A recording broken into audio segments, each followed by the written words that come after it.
The general sense within the pop culture of what the detection of an alien civilization would be like usually falls within two groups, peaceful and enlightening, or a war starts. But in reality, that may not be how the first detection goes at all. Indeed, there may be no real contact at all, just clues that something is out there followed by questions about just what it is and what it is doing. This all comes down to the concept of an alien technosignature, some technological evidence of a civilization, as opposed to a biosignature, which would simply be an indication of life itself. While the two are interrelated, a technosignature offers the chance for an unequivocal detection of another true civilization. Often the focus is on one major form of technosignature, a radio signal. Candidates for these are known, such as the WOW signal, but nothing unambiguous as of yet has been seen. This has led to speculation regarding other possible technosignatures we might detect as our instruments here on Earth improve in the coming years. These range from Dyson swarms emitting an infrared to the detection of artificial lighting on an exoplanet. But there is a class of scenarios where the detection may be downright spooky. So here are 10 SETI technosignatures that we may not necessarily want to see. Number 10. Necrosignatures. One type of SETI technosignature that we aren't very likely to ever see but remains possible is the concept of a necrosignature, the idea of seeing an alien civilization at or near the moment of its extinction. The problem with these types of signatures is that these kinds of events tend to be very brief, and you simply have to be looking in the right place at the right time to see them. Examples of these are brief characteristic flashes of gamma rays on nearby exoplanets that might signal a nuclear exchange, or for that matter, a spacecraft propelled by nuclear detonations, or a signature of some pathogen killing huge amounts of life on that world. This would look like a dramatic short-term rise in methane and ethane in the exoplanet's atmosphere that could be traced to the death and rotting of an entire biosphere after some catastrophe. Yet another might be the presence of artificial chemicals of a dangerous nature, such as the presence of CFCs in an exoplanet atmosphere, that might signal that the civilization is terraforming a planet or ruining their own. This scenario would invariably open up questions of our own demise. If we saw enough of them, we might conclude that all civilizations simply destroy themselves, and someday we likely will too, which would be sad. Imagine an alien civilization that knew of Earth, say they detected our weird replenishing oxygen levels and concluded that there was a biosphere here. They might also pick up our own technosignatures, such as radar and possibly even radio communications. Then, all of a sudden, they see a bunch of gamma ray flashes, followed by a rapid rise in methane. And afterward, the planet is never quite the same, and the radio signals go silent. I hope they, or we, never detect such technosignatures. Number 9. A nickel Dyson beam. The last thing human civilization needs is to get caught up in an interstellar war between aliens, especially if they are far more advanced than we are. We would be like ants on a battlefield with neither side of the war caring about our existence or how the war is affecting us. Thankfully, the galaxy as it is seems rather quiet and peaceful, but to speculate, there are a number of ways warring aliens could ruin our day here on Earth. Obviously, the weapons used would be a concern. While it doesn't seem likely that we'd be in the way of some random missile or relativistic projectile, there is the concept of a nickel Dyson beam, where a partial Dyson sphere is built around a star that directs that star's output directionally. If such a thing could be constructed, which seems unlikely, and we've never seen one in this or any other galaxy, it could be used to destroy entire planets from a distance, much like a Death Star. If Earth just happened to fall within the beam of such a weapon, it would be the end of this world. Number 8. Messages from dead universes and beyond. One possibility within cosmology is the idea that our current universe may not be the first one, but rather another in a long series of repeating universes. Physicist Roger Penrose has suggested that it may be possible, and there is some evidence of this, that remnants from the previous universe might be discernible in the cosmic background radiation.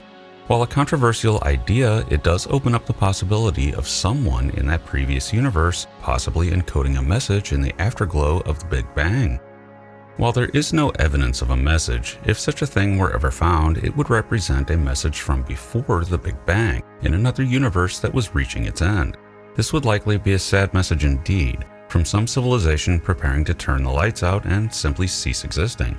In principle, they might tell us who they were, and what the end of our own universe is going to be like. Perhaps they received messages from even earlier universes and then passed those messages along to us. If this is indeed possible, it would represent something unique in SETI. This would presumably be a message that could be read by almost any species in the universe and might form a commonality between all civilizations, and perhaps, if the message can be deciphered, form the basis of a universal common language. But there is another possibility here. If simulation theory is correct, and this universe is indeed a simulation, then whoever or whatever created the simulation could also have embedded a message in the cosmic background radiation. One wonders what that kind of message would say, but that it even existed at all would doubtless change everything in human society, more so than even the discovery of an alien civilization. But one thing would be clear: we are not real. Perhaps it's best never to receive such a message. Number 7. DNA SETI. While a long shot, it is plausible that Earth has been visited by an alien civilization sometime in the distant past, perhaps even millions or even a billion years or more. If it happened long enough ago, there are few ways where evidence of a visit might be preserved. Earth loves to erode and renew its surface, leaving little room for any artifacts to be preserved. It's a different story with some other areas of the solar system. It's possible that we might find some oddly depleted asteroid that might have been subjected to mining at some stage, or we might even find some artifact in space, or even on the moon, where things tend to preserve longer, though not indefinitely. But there is one medium where evidence may be preserved almost indefinitely, and that is the information encoded in DNA. It has been suggested that if an alien civilization had visited Earth, say when life was simple and exclusively microbial, they might have altered the DNA of early life, or even later complex life, to reflect a kind of SETI message. This could be a very simple message, just a note that someone had visited here in the past and left telltale patterns or markers encoded in life itself as a kind of postcard. Or the message could be very complex, giving us a kind of Encyclopedia Galactica regarding alien civilizations of long ago. Another possibility are encoded messages in microbial life that might have traveled here via panspermia, or even life on other solar system bodies if that proves to exist at places like Mars or Europa. Or the message might be more sinister, raising the question of past manipulation of life on Earth, or even a warning message of some kind, or a threat that each and every one of us would carry in our own bodies placed there long ago by an alien civilization. Number 6. Galactic tombstones. One of the sadder possibilities within speculation about alien civilizations is that we may not find a thriving galaxy-spanning empire out there, but rather a kind of tombstone. This could come in many forms, such as a SETI signal that, when decoded, explains that the civilization broadcasting it has gone extinct, and gives a laundry list of things that other civilizations should never do. This might cover things like the development of advanced artificial intelligence or antimatter weaponry, or even exotic forms of matter, or the exploration of areas of highly advanced science that are inherently dangerous to a civilization. Another possibility is an artifact within or passing through the solar system that gives clear evidence of warfare, such as a destroyed ship. While a long shot, it is possible that the first evidence we see of an alien civilization comes from a long dead one. And it's always possible that we may never detect any evidence of a living alien civilization, and that the rule of civilization in the universe is that it always comes to an end, one way or another. Number 5. The incomprehensible. Imagine if you were a human from 5,000 years ago and someone handed you a cell phone. You not only wouldn't know what it was or what it did, you would be missing much of the developmental knowledge of the device to even figure it out. It might ring, but you'd only know what that was if you were familiar with telephones in general. If you accidentally answered the call, which would be truly accidental since you wouldn't know what a button on a touchscreen was, you would hear a disembodied voice speaking to you. Say you could figure out the language of that voice, you still wouldn't know what a speaker was, and you wouldn't know to talk into the device, though you might try. Or you might instead destroy the phone, fearing demons, or bless it and put it in a temple, or think the whole thing silly and use it to level a table. But once you knew it wasn't magic and got used to the whole idea of cell phones, you would see its utility and perhaps even buy one, after you learned that you generally couldn't barter an ox for one, and after you learned what a precious metal-based money is, and how that somehow turned into paper and plastic cards. We ourselves, as we tap away on our cell phones, may be in the same boat in comparison to a highly advanced alien civilization. For all we know, communication between advanced alien civilizations is all around us. We just don't know how to detect it yet. At some point, as our technology advances, we may yet detect it, but there's absolutely no guarantee we'd understand it, or even understand how it worked. It might be totally mystifying, invoking science we do not yet understand. But one thing would be clear, that we were surrounded by alien civilizations far, far more advanced than our own. If human history is any indicator, the outcome of such a situation tends not to go well for the less advanced civilization. Number 4. The von Neumann Destructor. Sci-fi author Fred Saberhagen, in his novel series of the same name, conceived of the concept of malicious alien probes, or berserkers, bent on destroying biological civilizations. This is partly based on the ideas of mathematician John von Neumann, who envisioned self-replicating probes that could efficiently spread throughout the galaxy through self-replication, and more or less be everywhere in just a few million years, in a galaxy that's been around for 13.8 billion years. Yet there is no evidence of such a probe being present in the solar system, or is there? The fact is, the solar system is enormous. Scales familiar to us here on Earth, such as driving from New York to Los Angeles, are big enough, but they are nothing in comparison to the vastness of the solar system. This makes it a haystack, and any needle hidden in the haystack would have to announce its presence to us for it to likely ever be detected, providing it wasn't sitting at certain obvious locations, such as Lagrange points or sitting on the moon. Yet such a probe would possess an enormous advantage, depending on what its motives were. If it were searching for budding civilizations just gaining control of splitting the atom, it might awaken upon detecting telltale signs of nuclear testing and destroy that civilization before it ever becomes a threat. It must be said that, for better or worse, we seem to have dodged that particular bullet already. But it remains to be seen if in the future we develop some technology that could threaten an alien civilization enough for them to end or reset our civilization. Possibilities for this include things like advanced artificial intelligence that could get out of control and head out into the galaxy to become a berserker for someone else's civilization. But is there any evidence for any kind of alien probe in the solar system, benign or malicious? The answer is a solid no. There is no evidence of this. But there is something weird. Within the annals of obscure science is the phenomenon of the long-delayed echo in radio.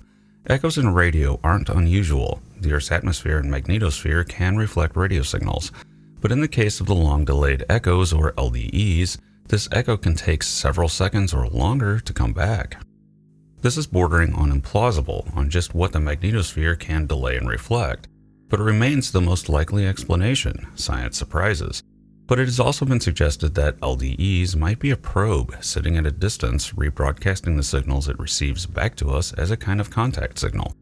While on the table as an explanation, it's at the bottom of the list due to such things as a huge variation in how long it takes for the echo to return and the highly intermittent nature of when these echoes can happen. Probably the magnetosphere or ionization in the atmosphere, but interesting nonetheless. Number 3. Vanishings. Say we decided to mine an asteroid for its raw materials. Depending on their composition, they contain many materials that are already of value, such as platinum, but also materials in the future that may be of value simply because they are already located in space and do not need to be launched, such as iron or nickel. Because of this, it can be envisioned that someday an entire asteroid might simply disappear due to the mining activities of humans. No doubt much of this mining will someday be automated.